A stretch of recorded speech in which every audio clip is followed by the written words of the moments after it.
just unmute yourself and let me know you can hear me? I can hear you, and I wanted to also tell everybody that we need you to self-mute if for some reason while we're talking we'll have time to talk at the end, and Nancy will explain that. So we're ready to go, I think, Nancy. Okay, so thank you. That was Phyllis Johnson that you were hearing from. She serves as the immediate past chair for the National Consortium for Health Science Education, and we appreciate her. She also sets our webinars up. Thank you, Phyllis. You're welcome. We welcome you here today. You've hopefully received notices from us that one of our strategic priorities is to provide professional development for teachers, health science teachers across the nation.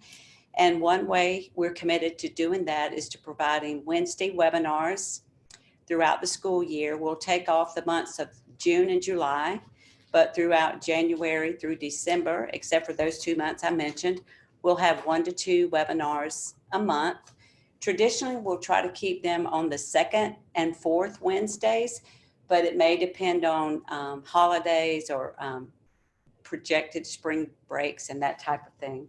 We'll keep them set at 4 o'clock, realizing that there's not a time that works for all teachers, but we're hoping that 4 o'clock Eastern will catch a group of you, maybe Eastern and Central Time. But we also will be recording these, and the link will be posted on our website. So if you go to healthscienceconsortium.org, and then there's a drop-down box for events, and then one of the choices under events are webinars. So you can see all the webinars that we've done over starting really back to 2007, and then the ones we've done in January, February, and also last September.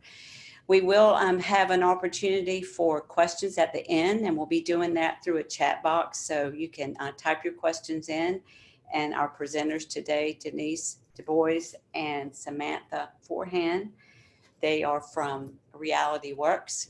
Denise serves as the product manager, and Samantha serves as the marketing and communications manager.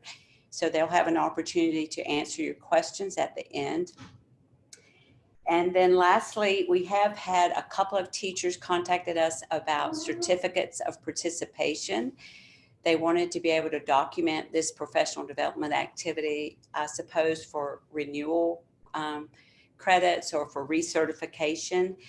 And so what we're going to try is just having you print the confirmation email that you receive once you register for the webinar, and hopefully just including that in your portfolio. If that doesn't work, we would be willing to provide something more formal. But when we have so many people registering, that would keep us pretty busy, and then we don't really know who's here sometimes because your telephone numbers show up as opposed to your name. So for now, we're going to try to use the confirmation email as your as proof of your participation in this professional development. We thank you all for being here. The National Consortium for Health Science Education really believes that one of our goals is to support teachers down to the classroom level. And we're hoping these quick little professional development opportunities that we're able to offer through partnerships with members like Realityworks, or through dialoguing with teachers. We know teachers like to hear from teachers, and so it'll be a mix of that type of thing, as well as other topics that we think would be of interest to you. So thank you again for being here. There'll be information going out to you soon about the 2 March webinars, which will be March the 11th and then March the 25th. There'll be 2 in April and 1 in May. So with that, I'll be quiet and mute myself, and then turn this over to today.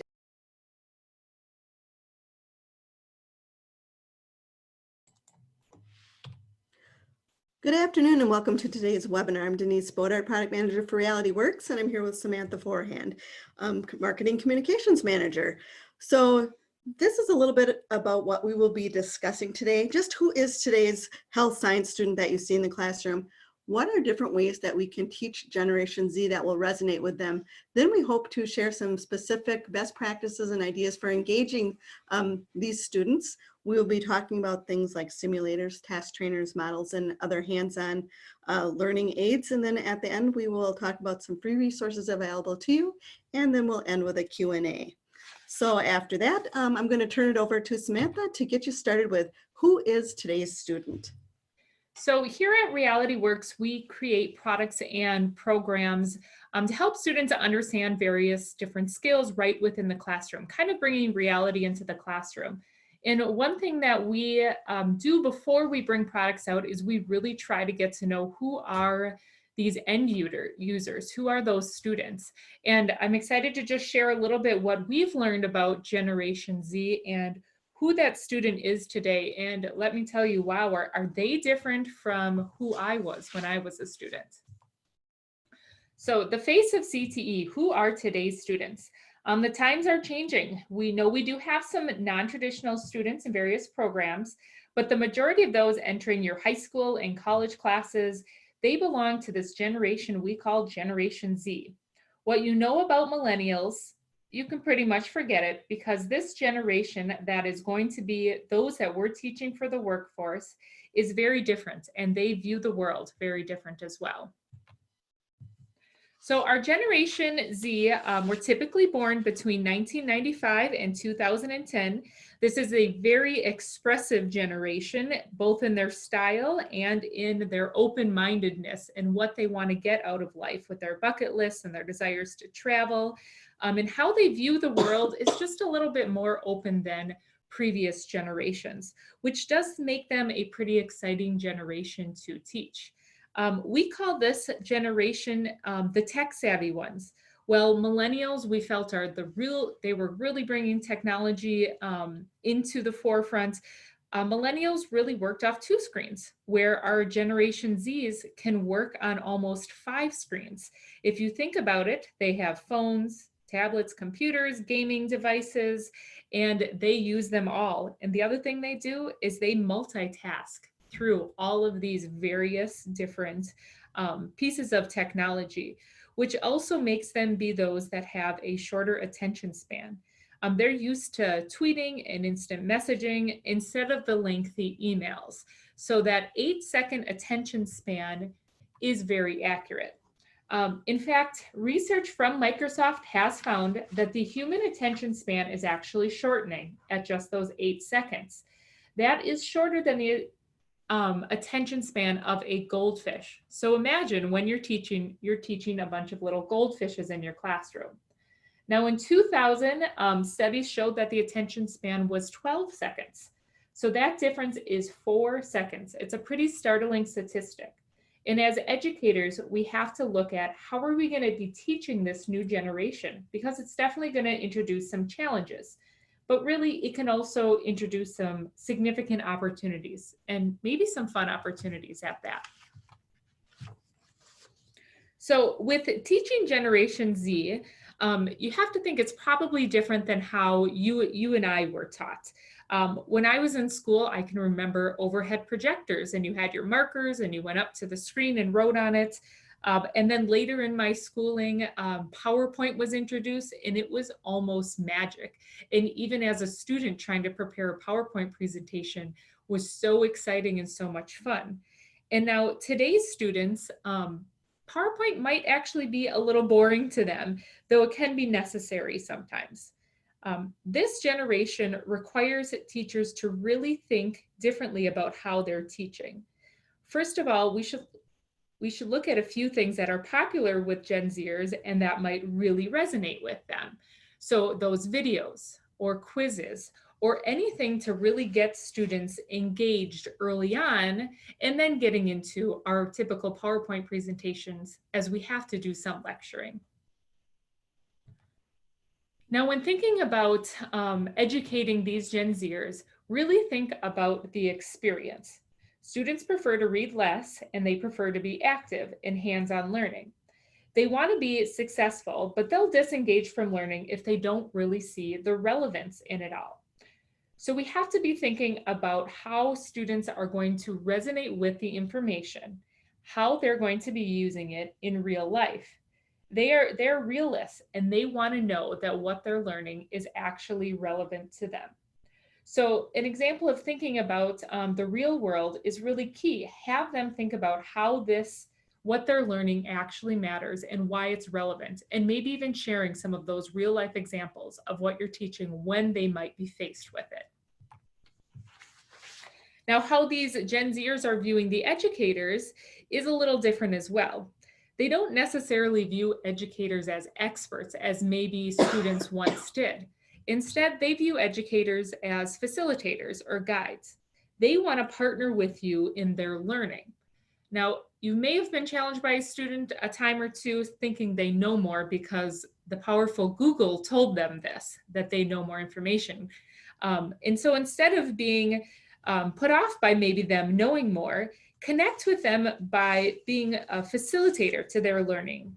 Guide them through what they're going to experience so that you can help relate to the student of how you are the expert, and you can show them what how the education is relevant. And in the classroom, we have to think about doing things hands-on. If you are using PowerPoint, incorporating quizzes, activities, hands-on demos every few slides is going to be able to connect a little bit more with those students. Provide them more of those online activities and even group work. Using a variety of different attention grabber is going to help them have that experience that they want to have. One study I looked at said that 85% of today's students are using YouTube to learn various things. And so if 85% of the students are really engaged in video, try to throw video into your different various learning. We also have to just be flexible in our teaching methods and the way we communicate with students. Maybe giving students some more choices or chances to challenge as preferred than maybe the more structure. And with those students today in that tech-savvy generation, we just want to remember not to forget the soft skills. There's a widening gap that's being noticed between the expectations of companies during employment process and the performance of job applicants as compared to the technical skills. They really want more of those soft skills to enhance those candidates, to make sure they can do that team building, negotiation, writing, that they're going to be able to work with other people. With so much focus on tech for today's students and not necessarily physically communicating with people, they're going to struggle with those soft skills. So in your teaching and with these students, we have to remember that we can't forget how important soft skills are in what we're teaching. I'm going to pass it over to Denise to talk a little bit more about how something that really resonates with students, Fortnite, makes sense to them. Thanks, Sam. Now, when we think about just how does Generation Z learn, I thought this was really an interesting image that I saw. There was a recent report from Barnes and Noble College that shows that Generation Z predominantly learns by doing and prefers active learning environments. Now, theirs is a generation that thrives when given challenging, fully immersive, engaging educational opportunities and experiences in which they can work through problems and really test their knowledge. And they are very interested in steering their own personalized learning experiences and incorporating information from a variety of resources and materials. So what can we take from how they prefer to learn and use it in the classroom? And let's just take one example specifically. As Sam was saying, Gen Z loves video gaming. Now, have you heard of something called Fortnite? Yes, Fortnite. Have you heard of this game that is literally taking the Gen Z by storm? Well, it's a co-op open map survival game. Now, it is controversial in that it's a shooting game, but we're going to put that aspect aside for now and concentrate on what makes this resonate so strongly with Gen Z. So we asked some Gen Z students, what is it with this game and why do you love playing it? And here's what they said. First thing they said was they get to work with their friends. But wait, I thought students hated group work in school. What makes this different? So let's compare. First of all, Generation Z likes control and flexibility. Now, when you look at the comparison, I thought perhaps instructors may need to rethink group assignments. Is there anything we can glean here from their love of Fortnite? So this is just the way it's been done for years, right? You might have, here's your group, you give the instructions, and then you have the time that it's due by. Think in your teaching, how can I give my students more control and flexibility? Now, the other attractive piece about this game is that it allows players to explore, gather materials, and create things. Now, the map changes with every game, and so do the locations of materials, giving the player a new experience each and every time. So your students really love it when things are changed up and unpredictable. Now, Generation Z also likes hands-on creativity. So again, let's take a look at the comparison here. Fortnite promotes a lot of understanding through doing. It requires the player to plan ahead. If they want to build a staircase, they have to decide on what kind, and then they have to gather their correct supplies. Now, school can sometimes be repetitive, and it could be somewhat routine in every class. So we need to think of ways to change it up, and we need to be creative in our teaching too. Now, we understand that there are time constraints, and we have heard teachers say to us, I don't have time to do all these kind of activities. Or certainly many teachers may feel that way. Well, Generation Z does thrive on doing. So that's where when you have things like simulations, interactive activities, models, and task trainers, things like that, those work very, very well with Generation Z and don't take a lot of time sometimes to set up and use in your classroom. So we also want to be careful that we are not just giving students information such as in a lecture. We want to try to integrate ways into the teaching to let them discover things on their own. So finally, let's take a look at the comparison here about the fact that Generation Z understands that not everyone is a winner. Now, with that said, they believe that they should get another try if unsuccessful. It kind of goes back to the saying, if at first you don't succeed, try again. Now, an interesting fact about that saying is it was actually published in the Thomas H. Payne's or Palmer teacher manual in 1840, and it still is very applicable to today's generation. So Generation Z believes in second chances. So we need to think about where can we give students more than one chance to succeed. Now we're not saying here you need to let students retake all their exams and things like that. But what we are saying is reflect on whether or not we are allowing students to truly learn from their mistakes. Remember, this generation is all about doing and redoing things. Now there needs to be a balance between building knowledge and building the person. So lots of different things to think about, but I think there's a lot we can learn from a game like Fortnite when we see the impact it's had on this generation. What can we glean from those things that are important to this generation and bring it over into our teaching strategies. Now, I thought this was an interesting statement. The students sitting in our classrooms are not different learners, but they do live in a world where how we learn is taking a dramatic shift. And boy, is that true. Now I'm going to turn it back to Sam for sharing some ideas for engaging the Gen Z students. We want you to be leaving this webinar with some actual things that you can be doing in your classroom or share with other educators right away to engage those Generation Z students. So the first one is topic introduction, the importance of pre-activity. Remember, when you're creating that experience for the student, you're competing with things like Fortnite, like Denise just discussed. So what we need to do is set the stage for the experience by introducing the concept in a simple way based on the previous level of experience. All of our health science simulators from Realityworks come with curriculum. Right in the lesson, the first part of our curriculum, we call it our focus section.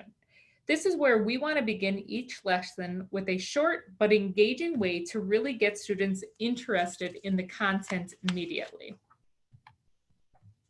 One example is one we have of an anatomy activity. This could be done at the beginning of the lesson, introducing subcutaneous injections. You can take a few minutes to review prerequisite knowledge like anatomy students need to know before proceeding on with the rest of the lesson. So it could be a simple worksheet that you hand out that the students get to actually do the hands-on activity. Maybe they do partner work. Maybe it's a discussion just as a class of what the answers are. But anyway, it's a way to really just get the students focused in what they're about to learn. Another example within subcutaneous injections, if you're going into a lesson like this, is to think about an empathy activity or a soft skill activity like we talked about earlier. In this activity, this could be done when at the beginning, getting kids introduced to how their patient is going to be before they're doing an injection. Both this example and the previous example are getting the students to really start thinking critically before you get into maybe the actual technical skill that they're going to have to learn of the injection. Now, this empathy activity, I think, is really great and engaging because it's putting students into that real world situation that they're going to face, where they're going to have to reflect on what they're going to do with that patient. And think about it themselves. A great time, again, to be with that partner, to do discussions, and just get kids engaged before you get into your lesson. Now, as we said, discussions can be a great start or focus activity for your students. We need to encourage students to communicate with each other. It promotes teamwork and confidence in communicating with others. And students might just find it interesting to hear what each other has to think about something. Now, if they don't necessarily like doing group work, or you get a feel that they don't feel comfortable talking to the class, maybe you look at doing it in a shorter peer-to-peer or a pair and share, where they just work with one another before you move it into a bigger group. Since sometimes there is no existing model to be touching with your activity, you could provide the students with various scenarios to get them critically thinking and to challenge them, really getting them to start to experience what they're going to be doing.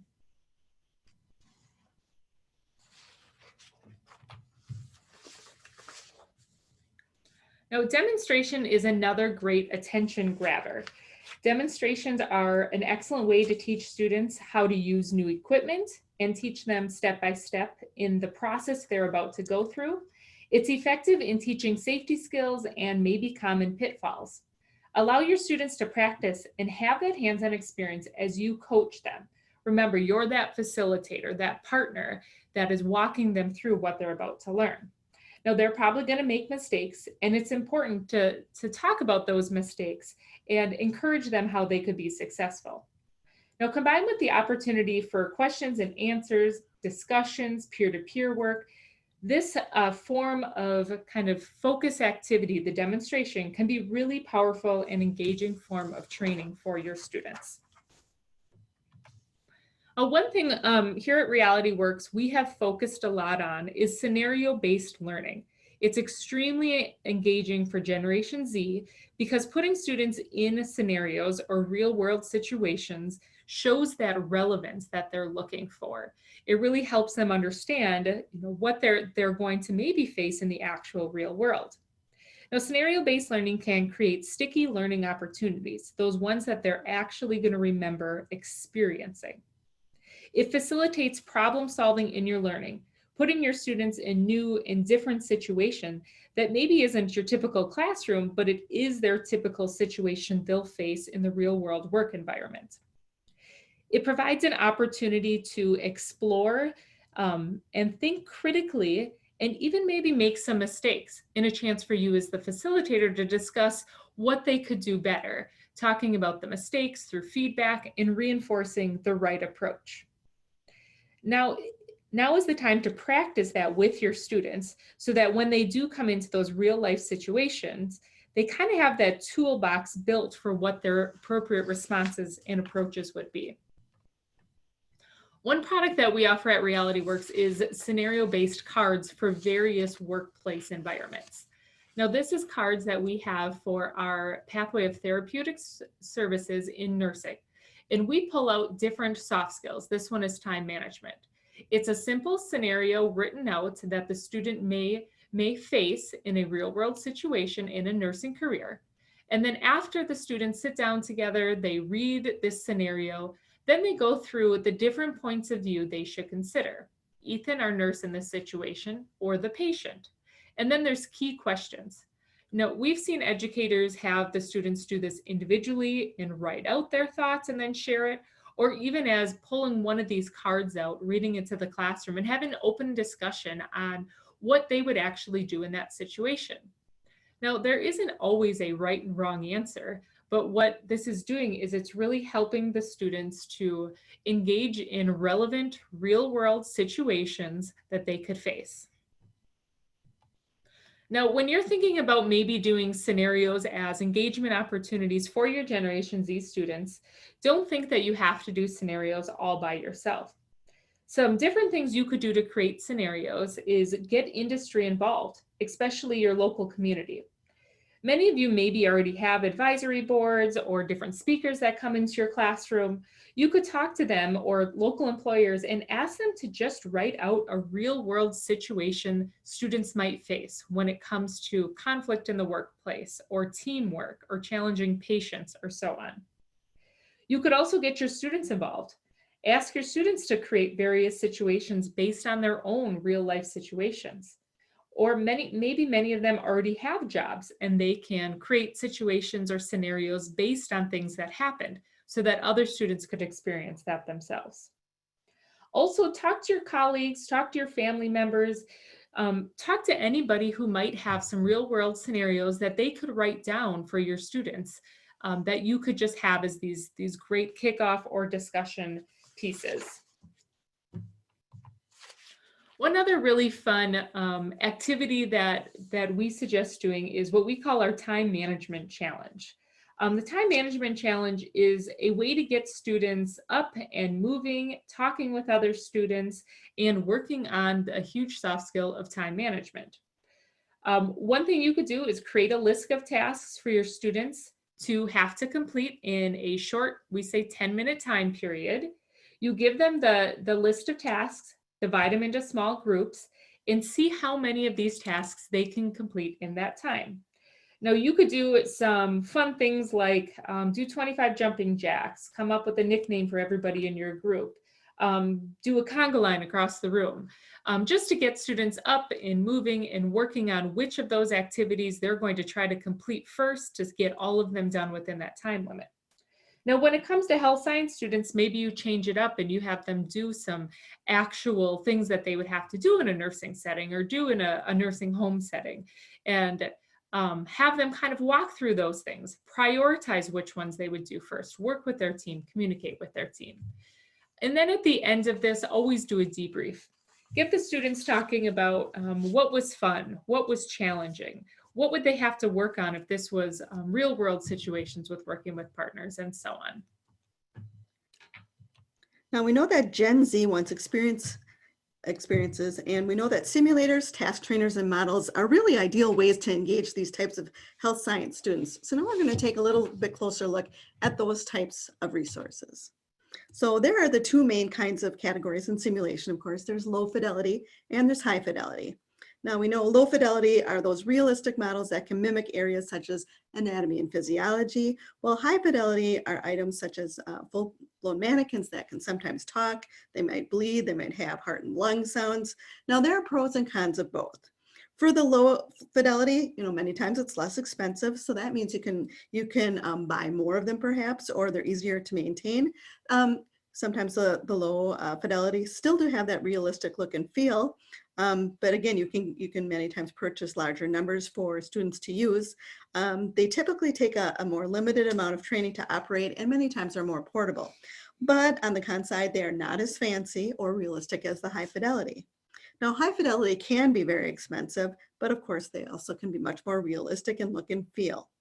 So, many times students are very excited to get their hands on that high fidelity, but they might develop negative feelings if they don't learn as much. Sometimes those students only get to interact with those very high fidelity simulators once or twice a semester. So high fidelity is also sometimes used more as an assessment tool versus a practice tool, which those low fidelity can be more used in those skills labs and things. So we find that low fidelity may be a better fit for introducing those new concepts for first-year students, while high fidelity may be better reserved for upperclassmen on those more complex skills. So just think about the type of fidelity that best fits the learning objectives that you're trying to do. Now, research by Goodstone explored the development of critical thinking for students who received instruction using low fidelity, simulation versus high fidelity. Now, both types of fidelity showed an increase in critical thinking, but also increased empathy skills. So it's a win-win. Both types of fidelity do increase both types of skills. So that's a very, very good thing to know. But again, the key is to use the appropriate type of fidelity that creates the required perception of realism that will allow your participants to engage in a relevant manner. So here at Realityworks, we have a wide assortment of wearable simulators. Well, wearable simulators and task trainers can give the students those real life experiences, such as a pregnancy simulator, or even some of our geriatric and aging simulators can do. Students, when they're wearing them, they can feel and they can build empathy regarding that condition because they're walking in the shoes of the patient that has that condition. Now, there are also wearables out there that will give the experience of completing a procedure on a patient, such as wound care or IV insertion. But either one, if you're thinking about wearables, the strength in that is not only are they teaching sometimes those specific nursing skills, but they are always teaching those soft skills. It is a much different experience for that student to complete a procedure with a standalone trainer versus when it's connected or on a live person acting as a patient. They really have to think through their communication, how they are going to explain the procedure to the patient, and just building those bedside manner skills that are so important. Now, in nursing schools years ago, students used to use oranges as models to practice injections on. And students back in the day thought that was quite innovative. Then we started to see trainers that actually look like skin, and that was amazing. Well, nowadays, we have the ability to even build better models. As time goes on, technology and materials do progress. And now we've even got models that replicate the layers of the skin. I guess the message here is, don't just settle for the orange if possible. Sam talked about the fact that students, Gen Z students, see instructors as facilitators or guides. Well, we now have task trainers that can give you automatic feedback without the instructor even being in the room. So there are many task trainers that you can use to practice those specific nursing skills, like the one you see here on the screen. For example, this is an upper arm intramuscular injection trainer. Now, it not only shows the anatomy so that you can see those anatomical landmarks, but this specific one, as you do the injection, gives you that immediate student feedback. For example, if a student injects to the wrong depth or in the wrong location, buzzers go off, lights go on, and showing a nerve was hit. And all of this provides that real-time feedback in a safe way that allows students to do independent practice over and over until they get that skill correct. So again, it's a safe environment. There's no risk. You're not doing it on a real patient, but they are learning the skills that they need, and those transferable career skills that they'll need for their allied health careers. So again, remember, Gen Z thinks of us as facilitators, and they would sometimes rather have a device give them the feedback than directly from us. So again, this type of task trainer would be a great fit for Generation Z. Now, early Moulage started out as things like wax models of diseases and anatomy hundreds of years ago. But some instructors now prefer to create their own Moulage and integrate it into very specific scenarios. Now we even have Moulage wounds that can go on mannequins or on standardized patients or on real people. So we find that Moulage is a great tool with Generation Z. They could wear it for the experience through the eyes of a patient. They can assess and document it as a healthcare professional. So we know that Moulage that is well done can increase student buy-in into scenarios, and that's really key. That's really what you want to strive for. So what makes a trainer, simulation, or Moulage model a good one? Well, it has to look and feel real. When you have a good trainer when students buy into it, they like it. Maybe they say like, oh, that's so cool, or oh, that's so disgusting in the way that it looks, but then they'll treat it more like the real anatomy. Now, some of the most realistic training aids I've seen have actually been used in the military for combat medical training. But today we are starting to see more and more of that type of simulation trainer, those more realistic aids in allied health than ever before. We know, again, materials and technology continue to improve and advance. Now, second of all, the task trainer needs to do what it says it will do. If it's real and if it works, or if it if those two tie together well, it will be a great experience for your Gen Z student. Now, Moulage model, again, must look like the condition it's supposed to. Third, all of these things need to work together to match the curriculum. Now, you can take the best looking simulator, task trainer, or Moulage model, but if you cannot use it to meet your lesson objectives, then it's really not the best choice.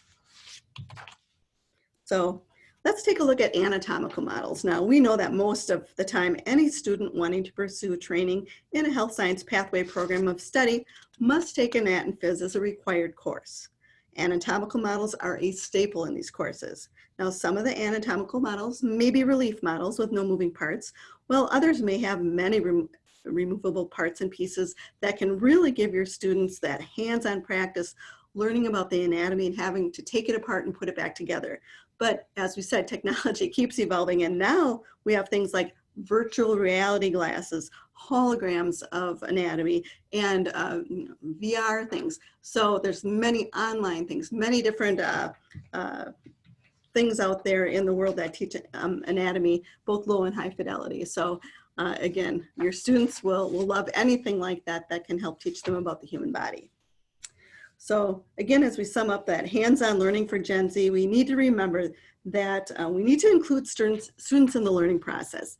Give them an experience that they will remember. It's all about that hands-on learning. So, you know, as you think here, think about your own program. Identify the content that you teach. Now think about your list of resources. What do you already have for hands-on learning tools that cover some of the content that you teach? Then that helps you identify where are the gaps that exist where you perhaps could use a few more experiential resources. You could find a few new simulators, task trainers, or models that you could bring into your toolkit. You know, you might want to start small, but just add a few each year. Think about the teaching strategies you use. How can you increase retention with these Gen Z students? What kind of ideas could you maybe take and just use a few of the things we talked about today? So let's look at one of the very best things that you can do with your students. And that, of course, is take the time to reflect. At the end of an experience, it doesn't matter if it's a simulation, a scenario, task trainer, make sure to facilitate that reflection no matter what you've done. Ask those key questions. How did it go? How did it feel how did you feel during the experience? Did it meet all of the outcomes that it should? How can you make this a good experience for your patient? And because of this experience, what would you do different, or what would you do the same in the future with a patient? So there's all sorts of good debrief questions that can be asked during the reflection time. Now, if you're trying to weave in some of those common core skills like language arts, you could turn a lot of this into journaling or writing activities as well. But we want to try to make them see that connection of what they've done here in their experience and tie it into what they would do in the real world because of what they've learned during that experience. So now what? That's a good question. We've shared a lot of ideas and resources and things like that for you to consider as you teach your Generation Z students. And it can be a little overwhelming when deciding to add those tools to your program. And you know, there's a plethora of things that you can do. So kind of where do you start? Well, first, start slow. And remember that low fidelity training tools can be just as effective as those high fidelity training tools. Now, if you have virtually no budget, one idea you could do is to approach, let's say you wish to set up a corner of your room, maybe just a mini skills lab or a mini little sim lab. Approach a local hospital and see, do you have old hospital beds or even exam tables that they would like to give away? Maybe you just get one or two of those and set them up in a corner. If you're a high school, perhaps you could approach a local college or community college and see if they have some mannequins that they may wish to part with. Maybe they've had some older high fidelity mannequins they're no longer using. You could take them and they could become your low fidelity mannequin for training on those very basic CNA type of procedures, mobility, ambulation, patient bathing, eye care, ear care, all of those kind of things, or even use them for different types of soft skill scenario training. So if you think a little bit creatively, sometimes even having little or no budget, you can still do things to add experiential learning to your program. So again, just pick one or two ideas that you think would work and give them a try. Now, second of all, you can go to our website, realityworks.com, and there are a bunch of free infographics all about experiential learning and why it works for today's Gen Z students. The link on the screen is right in front of you.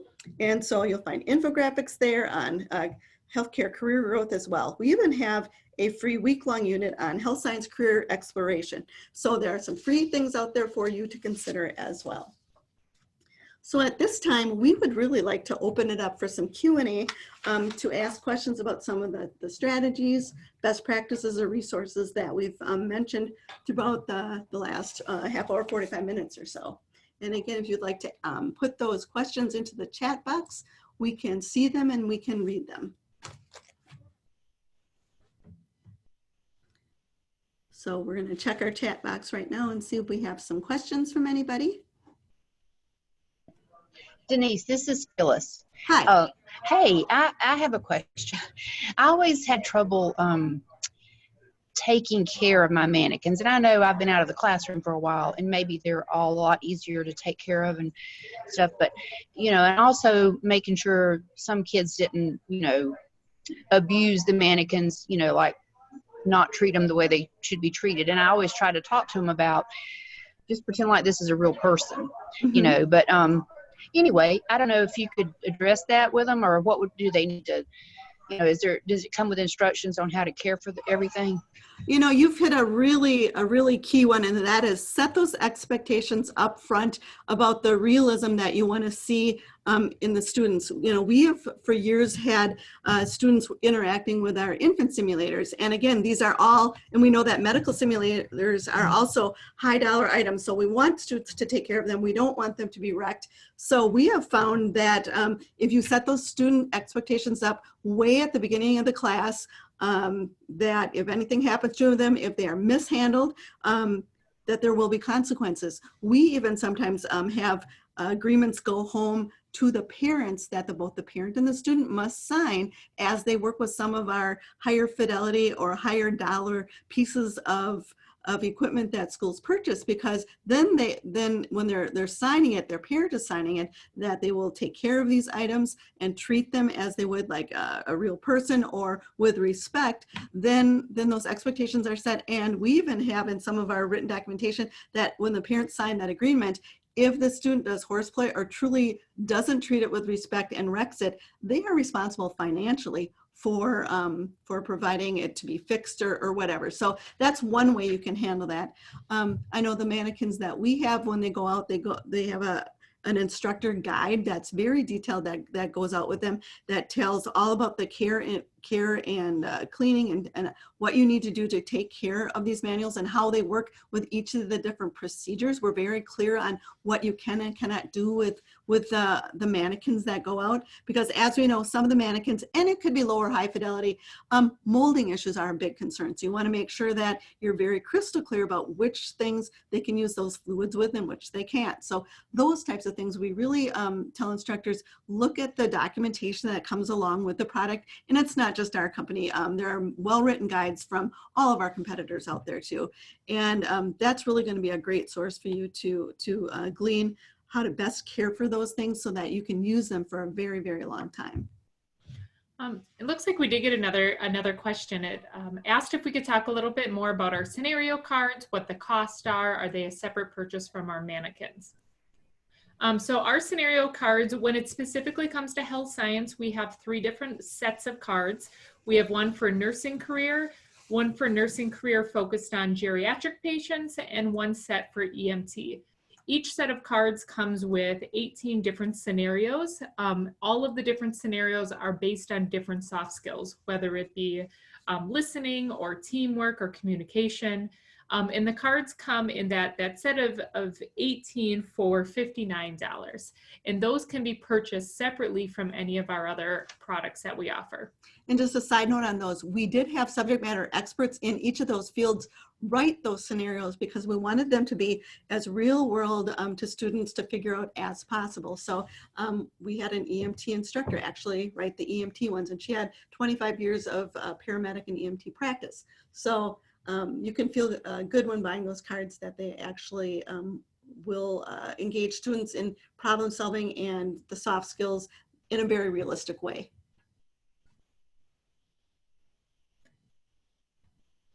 Okay. One other thing that came up, and just in case you're not checking the chat, somebody did ask if they could get a recording of the presentation.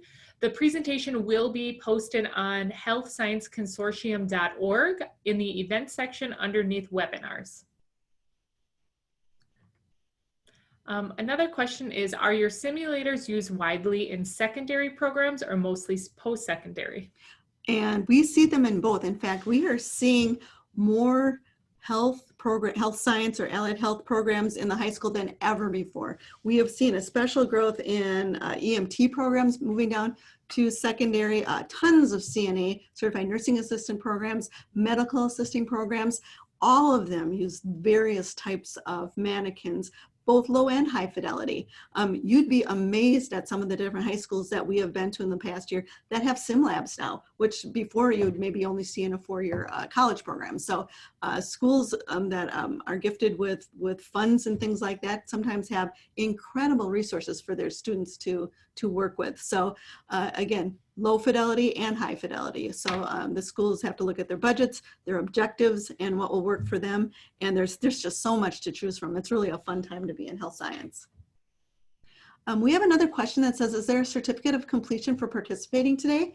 And at the beginning of the webinar, we did, Nancy did say that we were thinking that your registration confirmation email could be used as evidence of your participation today. However, that does not suffice. You can reach out to the consortium and they can put together a certificate of attendance if that's needed. But we're hoping that that confirmation email will suffice. Any other questions? It says, can you please repeat where we can find previous webinars? There's two different places. It looks like healthconsortium.org under their events. They have webinars listed. And then also if you go to realityworks.com, underneath our resources, we have webinars listed as well. So I know the consortium is gearing up to have quite a few more webinars. And then with Realityworks, we have done various webinars on topics like this, and then some topics on products as well. I don't know if any of the other participants attended ACTE, but I know Denise, and I'm not sure who was with you, Denise, at ACTE, but that was a really great webinar y'all did out there, and that might, maybe they can find that on your website too. I don't remember the title of it, but it was really informative. Yeah, we've got quite a few out there now, but thanks for that plug, Phyllis. We really appreciate that. Yeah, well, do you remember what that one was called? That one was on wearable simulators, kind of the benefits of why you use wearable simulators. Oh, okay. And there was a lot of real usable information on there as well, just like this one. We had a chunk in that one. I think we had on that webinar 12 different do-it-yourself wearables on a budget. So we had some very low fidelity but easy ways that you could make a whole bunch of different types of wearables on very inexpensively and with not too much effort. So there's a lot of ideas there if you just wanted to go out and take a look at that. I think it's a 25-minute webinar. All right, any other questions before we wrap up today? Nancy, did you want to say anything at the end? Sure. I just wanted to thank Samantha and Denise. I thought this was outstanding. Love the way that you were so practical in some of your ideas. We know that teachers often say they don't have a budget, and so the fact that you were able to include some ways to support those teachers as well, we just want to thank you. And thank you for the great partnership with Realityworks and the practical and great ideas that you gave the teachers here today. It's difficult, we know, to maintain their attention and just some of those ideas. And the goldfish, I'm seeing that goldfish slide in my mind. But thank you both so much. I look forward to hosting additional webinars in the future. It's Health Science Consortium, the longest URL in history, healthscienceconsortium.org, under the events section, webinars, and this one, as well as the one we did last week on medical terminology, strategies for teaching medical terminology, will be posted early or late this week or early next week. So you can visit there and get that. Thank you again for being with us. Again, my name is Nancy Allen. I serve as Executive Director for the consortium. We hope that you will also think about attending the 2020 National Health Science Conference, which will be in Charleston, South Carolina, October the 27th through the 30th. And there you will also have some outstanding professional development opportunities. Have a great week, everyone. Thank you. Thank you, Nancy. Thank you.